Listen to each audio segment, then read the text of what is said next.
Well, good afternoon, everyone, and welcome to our regular meeting. Uh, First one since July, and welcoming everyone back. I know it's been an incredibly busy summer. All of the staff at SPS working towards POJ on November 29th and have put in long hours and working with all the stakeholders to help move this forward quickly, efficiently, and cost effectively. So I appreciate all the work that's been done. So thank you for that. And I want to start by calling the meeting to order and recognizing that our work takes place in the ancestral, traditional, and unceded territories of the Coast Salish peoples. And with that, I will turn this over to you, Mel, to run us through our agenda, please. Thank you, Chair. First up, we have adoption of the agenda of September 18th. Yeah, no changes, and it's adopted. Thank you. And adoption of the minutes from the previous meeting of July 31st, 2024. And they've been reviewed and they're approved. Thank you. First, we have one presentation. It's a Special Olympics BC presentation. Chief Lipinski, if I can turn it over to you. Yes, I'll make some preliminary comments and then Gail will make the introductions. But Special Olympics BC has been a staple as far as policing is concerned. And we've always had a close relationship, and the Surrey Police Service is building that relationship. And so, Gail, if I could ask you to introduce our guest, and then we'll go from there. Thank you, Chief. I'm happy to introduce Sergeant Dale Quaring. He's with the SPS Community First Unit. He's here with representatives from Special Olympics BC to talk about the programs and people and how SPS is supporting them in the community. And I'll just turn it over to you, Dale. Thanks. Thanks, Gail. Thanks, Chief. Thanks, Mr. Chair. We could go to the first slide.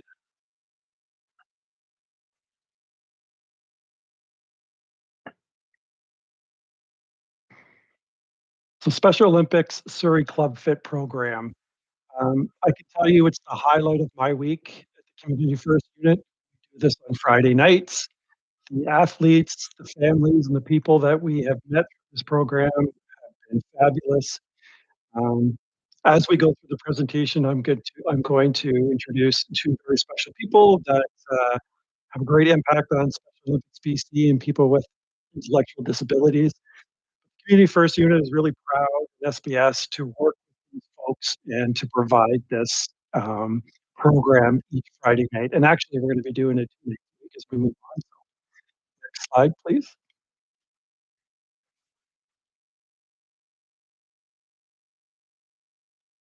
So Club Fit is on Friday nights. You can see from the gym that we use in North Surrey here, we have a robust amount of people that apply and register for the program. We usually do it in the gym, but sometimes when the weather is really good, especially in the later spring and summer months, we go outside. We are typically between 15 and 20 participants each night, and it is a rockin' time, I can tell you, on Friday night with the folks in the gym. Next slide. So just a bit of a history here. When you look at the Club Fit program, this is really the mandated program. It's a fitness program designed specifically for Special Olympic athletes of varying skill levels to improve their health and fitness outside of participation of other Special Olympic programs. It is intended for ages 14 and up, but we only have our program right now, and it's to promote and improve overall health and fitness throughout the year and quality to supplement the participation in traditional sports programs.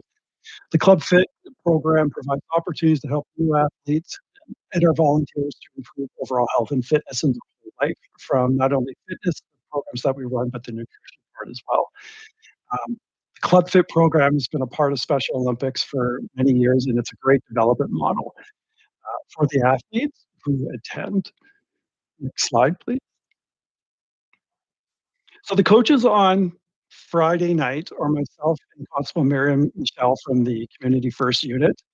All athletes who attend must come to one Club Fit program a week in order to fulfill their obligations to compete at the provincial and national level, depending on what team or what sport that they're in. The Surrey Club Fit program is open to all folks with intellectual disabilities. And again, we usually run from 18 years old up. Typically, we started out with 8 athletes. Last November was our first Club Fit program when we started this, and now we have a waiting list. We capped it at 20, and our waiting list is pretty robust as well. So, and one thing I want to mention is that it's not just for the athletes who are on teams. We now have people with intellectual disabilities, as through word of mouth through the program that's come up, who just want to come out and learn about nutrition, have fun, and work on their overall fitness. So it's really good that SOPC has allowed other athletes who just may not typically be on a sports team, but they just want to come out and have fun and work on their fitness. Next slide. So fitness, nutrition, and fun, and you can see through the pictures here, we often go outside, we put our mats. I do HIIT training, high intensity training, we do cardio, we do weights, we do body bands, we maybe in a classroom, depending on the weather, if it's a little hard outside or we don't have access to the gym. But again, there's a lot of energy and a lot of fun. I play music on Friday nights, and the athletes just love it. And of course, there is a social component to this as well, which they really enjoy. Next slide. So I'm going to turn this over to Sheila Snell. She has a couple slides here to talk about. I can definitely say this. There's a definition of volunteer in the dictionary. It's Sheila Snell. How many years that this fine lady has been supporting and working with Special Olympics BC. It's just extraordinary the work that she puts in. I'm really happy to have met her and started this program last year. And right now, I'll turn it over to Sheila to talk about her 2 slides that we have. Sheila, you're on mute. I've come off. Thank you. So thank you for that introduction, Dale. Surrey, in the many years I have been volunteering, has grown a lot.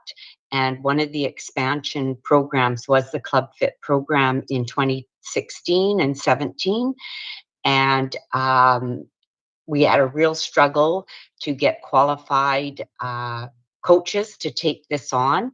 And we lost our head coach, and the program did not operate in 2018, 2019, and then of course COVID hit in 2020. So our provincial program is designed that athletes moving on to provincials, nationals, worlds, that they participate in a Club Fit program. And for instance, this year, Surrey has approximately 50 athletes that will be attending Prince George. And many of them will be expected to go through the Club Fit program. Dale approached me and we got together at a Tim Hortons, of course, and put the program together, found the facility, and by November 2023, we were up and running with Miriam and Dale taking this on. And from there, they also got involved in some of our fundraising, such programs as Timmy's, which is a national program coming out. The athletes love working with other than their parents and their same old coaches. So it added so much fun. And Dale and Miriam have done a wonderful job. This year, the Club Fit program, we topped it at 20, and we do have a wait list now. And as they name the team that's going to Prince George, our second group, we're going to have to limit that to athletes that have qualified, just to be able to give them an opportunity to fulfill their contract. I think that's about it. I think it's really our next guest that you'll want to hear from.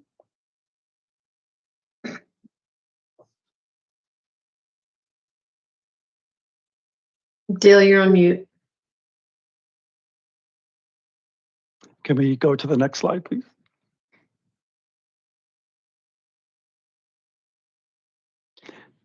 I think I covered most of this, Dale, but especially the up and coming programs Dale has been promoting. He started us on our social media programs and getting our athletes out to the polar plunge last year, continuing it this year, our national events. And we really can't thank Dale and Miriam, and then of course the support they're getting to allow them to come out and be part of our programs in the community. Thanks, Sheila. Next slide. So I want to introduce an athlete, one of my favorite athletes, Susan Wang. Susan is involved in alpine skiing, floor hockey, track and field, and swimming. She's a regular member of our Club Fit program, but she's also the Sergeant Shiver Global Messenger for Special Olympics BC. So she's quite the star, and she has a lot of media. She does a lot of media, and she gets a lot of requests, and she gets to travel. And I wanted Suzanne to come on. She's going to read just a small speech about what the Special Olympics and the Club Fit program means to her. So Susan, go ahead and take it away. Thank you so much, Bill, and thank you everybody for having me today.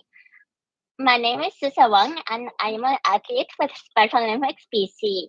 I have been involved with Special Olympics for around 13 years, and I currently participate in alpine skiing, swimming, floor hockey, and club fit. Club fit is so beneficial because not only am I able to make meaningful connections, but I'm able to have fun exercising and make friends along the way. I never knew that exercising and fitness can be so much fun. And club fit, I love club fit so much. Special Olympics has impacted my life in so many ways, and I don't know where I would be without the inclusiveness and joy that Special Olympics brings. Special Olympics has given me confidence and a sense of belonging, and I'm able to take on new leadership opportunities while participating in sport. It has always been my goal in life to become confident in my abilities and to be a leader in the community. I have always been so shy of my voice because I have a strong accent and so many people have made hurtful remarks in the past. I'm originally from China, but I immigrated to Canada with my parents when I was 4. Growing up, I was bullied and made fun of because of my voice. Therefore, I hid my voice for such a long time and I was afraid to speak up. I didn't have many friends and I couldn't find my purpose in life. I never thought that Special Olympics would benefit me so much and help me find my purpose in life. I'm starting to embrace my voice and to be proud of who I am. I love getting to meet different people and to be in a place where everyone is accepted. I remember when I was in school, I was always left out and picked last for sports. Ever since joining Special Olympics 13 years ago, I have had the opportunity to public speak for different events and on TV. I got to compete in Austria for alpine skiing in 2017, where I won a bronze medal. I sat on the BC Board of Directors, and I'm currently the chair of the Canadian Athlete Leadership Council. And just recently, I was named the Surrey Global Messenger. Special Olympics not only benefits people with intellectual disabilities within the organization, but in life. Special Olympics helps athletes more than words can describe. Athletes would have a sense of belonging, feel like they matter in sports as well as in their personal life, and an opportunity to practice public speaking. Thank you so much for listening. Thanks, Susan. That was great. Next slide, please.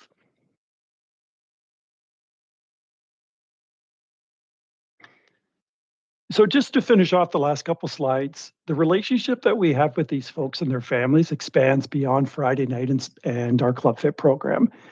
Unity is a strong partner where a lot of these athletes live in their independent housing situations.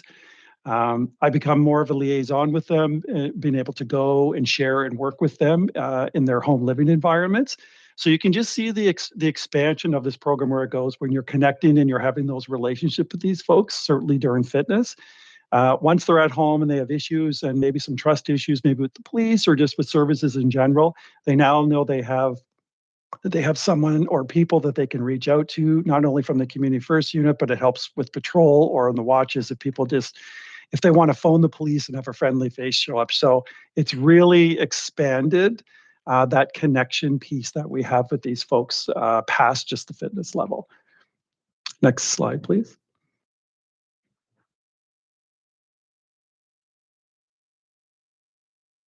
So our polar plunge event was really successful this year. We had it down at Blackie Spit.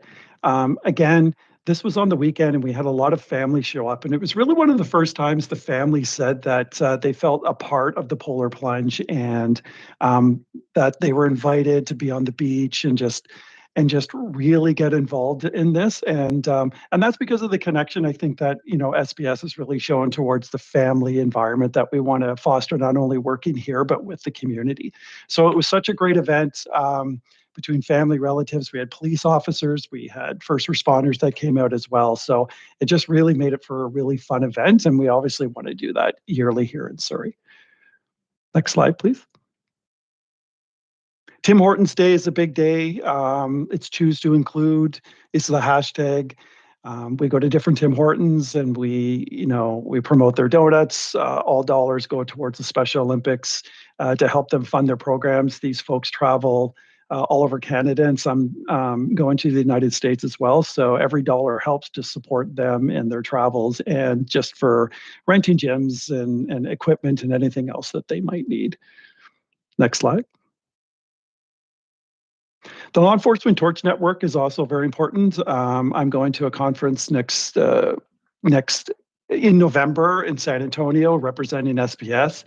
So it's a great time to work on different fundraising ideas and to work with other police services and agencies to promote Special Olympics, athletes, and fitness. So there's so many good connections that come out of this just from the Friday night event. So and we just keep moving forward as we build our brand here at SPS. Next slide. So I just want to say, getting to know Sheila and certainly Susan Wang and many of the parents and the athletes has been a highlight, I think, of my career going into 24 years now. Friday night is it when I'm tired and I don't have a lot of energy left. Being around the Susan Wangs and the Sheila Snells and all the people that come it's very exciting, and it just really highlights my weekend. So there's a lot of good and benefits that come out of this. And like I said, you can see from us going that next step and really getting to know families in the community, and then from our fundraising that we do too. So I'll leave it at that, and I'll open it for questions if you might have of Sheila and Susan. Thanks, Dale. Really appreciate that. And before I make some comments, over to you, Chief. Yeah, thanks very much. Good work, Dale, to you and Miriam. I've got a lot of experience with Special Olympics and participated in the polar plunge a number of times. Sheila, thank you for all the volunteer hours. Great to see, and it's about community connection and community wellness. And Susan, you did a wonderful job there with your speech, so well done. Thanks, Chief. And Susan, I was going to say the same thing. You can see why you're a spokesperson. You did an excellent job, and you represent all the Special Olympians so well. So thank you for that. And Sheila, likewise. In my previous role, I was very involved in Special Olympics, and I can say without any question that the volunteers and those involved and the police officers get as much, if not more, out of the experience. Working with these great, incredible athletes as the athletes get out of it as well. So thank you for all your work. It's incredible. And Dale, thank you to you and Miriam. I'm really impressed with the Community First Unit. The work they do to get out in the community is so critically important, especially as a new police department comes into play, just to really connect with everybody within the community. And Special Olympics is certainly a big part of that. And Chief, to your comments earlier, the fundraising, a big part of the police relationship with Special Olympics is the monies that we make to help the athletes travel and go to all the different meets. And I certainly know the Polar Plunge makes a lot of money for Special Olympics, likewise with the torch run. So when is this year's, just maybe, for the community, do we have a date yet for the Polar Plunge this year at all, Dale? No date yet, sir. We'll work on that after Christmas. Just make sure it's a nice cold. I know every time I did it, it was either snowing or freezing. And no, I think that's fantastic. And hopefully we can get a lot of people out there. So is there anyone else that had some comments or questions? Well, thank you, Dale. Thank you, Suzanne. Thank you, Sheila. And with that, I will turn it back over to you, Mel. Thank you very much, Mr. Chair, and thanks, Dale. That was great. And Susan and Sheila, I appreciate your time. We have up next Chief Constable reports. The first one up is hiring, deployment, and diversity update. Chief Lipinski, over to you. Yes, thanks, Mel. A lot of detail there in the report, but I'm pleased to report that our recruit hiring for the JIBC is proceeding well. Additionally, our experienced officer hiring is proceeding very well. We will have another intake for experienced officers in October, and then we'll have another intake for recruits in December for the January JIBC class. You'll note in the materials there that a few highlights. 24% of the recruits are female, and presently in the service, we have 20% overall female, 48% culturally diverse backgrounds. And I think that's important given the diversity in the city of Surrey. We continue to move forward and are planning recruiting drives for 2025. And looking at it from a summary perspective, we presently have 410 SPS officers, and I have to add 66 civilians. So we are moving strongly forward towards November 29th. That is my report, Mr. Chair. Thanks, Chief. And yeah, no, to your comments, I've spoken about before about, the police department representing the community, how important that is. And I really appreciate the recruiting office and all the work they're doing. I had a chance to meet the 13 new recruits that they're swearing in, and a really good group of people who are all very, very committed to public safety, committed to Surrey, committed to the citizens. So well done on that. And just the only question is, so I know now that we're over 50% of the overall strength at this point. And I'm really happy to see that the recruiting has really significantly increased in the last couple months, which is fantastic. So you're saying, do you see a couple more large intakes? So there'll be a class in January at the JIBC. I'm not sure how many people we'll get for that yet, but it'll typically be around 15-ish or more. Yes. And then also we anticipate hopefully getting another group of experienced police officers prior to the end of the year. Yes, so we're looking at experienced officers in October. We're looking at recruits in January. As you know, with the JI, there's only so many seats, but we're looking for a 15 range of about 15 to 20 recruits. And that would not be a problem for us as far as hiring is concerned. I do note that a lot of our new recruits have grown up or gone to school in Surrey, and we certainly like to have them come from the community, and they bring a lot of value that way. And listening to their stories and their backgrounds and where they went to school, and many of them post-secondary, very qualified individuals. Thank you. Yeah, no, I agree. A lot of diverse backgrounds, language skills, and a lot of other skills they bring. And we talk about that diversity is our strength. So thank you for that, Chief. Back to you, Mel. Thank you very much. Next up, we have our financial update, our year-to-date expenditures. Chief? Yes, thank you. I'll hand it over to our Chief Financial Officer, Nathan, and he'll walk us through. I believe he's got a few slides. Nathan? Thank you, Chief. Good afternoon, Mr. Chair. Can you let me know when you see the slides up on your screen, please? They're up. Okay, perfect. So the report that was presented in the package provides an update on our 2024 year-to-date expenditure as of the end of July. We haven't wrapped up our August financials yet earlier this month, so that's why we're presenting July. I'll go through a few slides and then take any questions you may have. So our 2024 provisional budget of 142 million has been used as a reference point for the report to compare our budget versus actuals. Surrey Council approved 222 million for police services to be split between the RCMP and SPS, but the allocation for each agency was not specified. And in addition to the budget allocation from the city, we also received grants from the province of BC. And as of the end of July, the total grants to SPS from the province was $4.2 million. And we do track the grant on our separate financial system, and Appendix 1 provides a report on that. But overall, in the financial report that's in the package, the financial summaries is a consolidation of both sets of financials. That's within the city system and that within ours. At the end of July, our year-to-date expenditures was $52 million. We spent about $45 million on staffing costs, which represents about 92% of our regular operating costs. That is the usual trend throughout the last few years. Our staff cost has been relatively more compared to other expenditures. And over the last 7 months, our monthly average expenditures were about $7.4 million per month.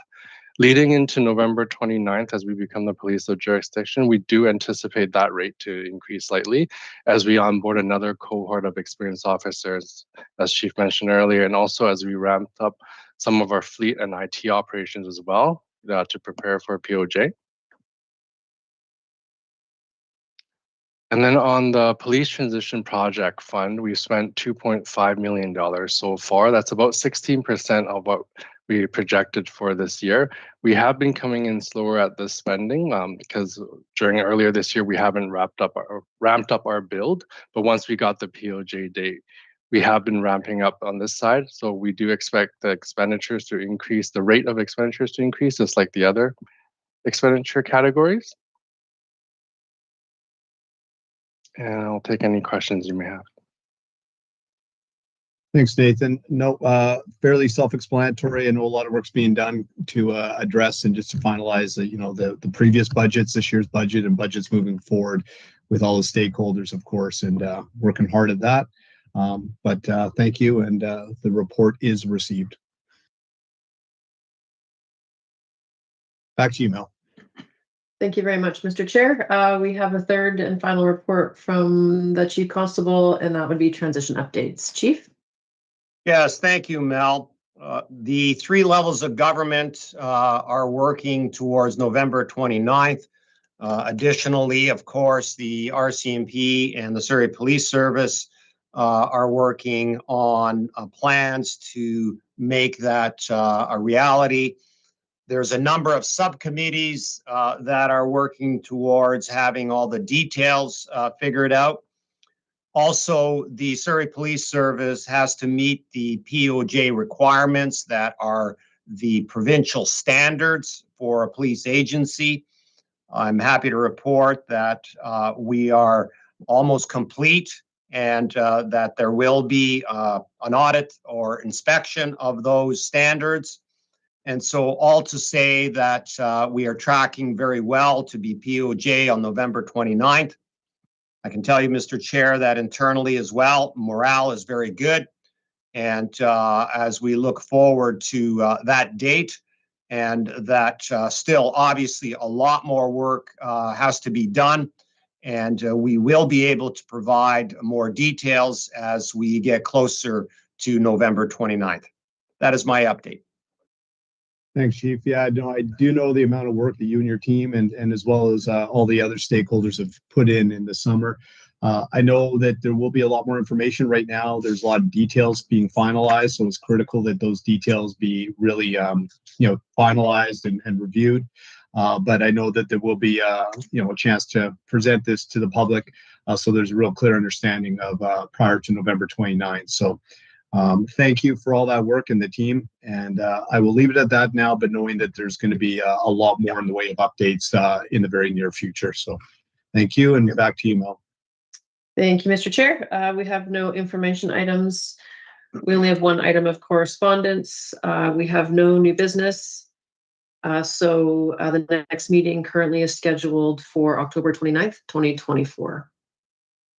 And thank you, Mel. And with that, I think we can adjourn this meeting, and we'll move over to the closed session. Thank you very much. Let's give it 5 minutes, please, and we'll see everyone back at 25 to. Thank you. Bye.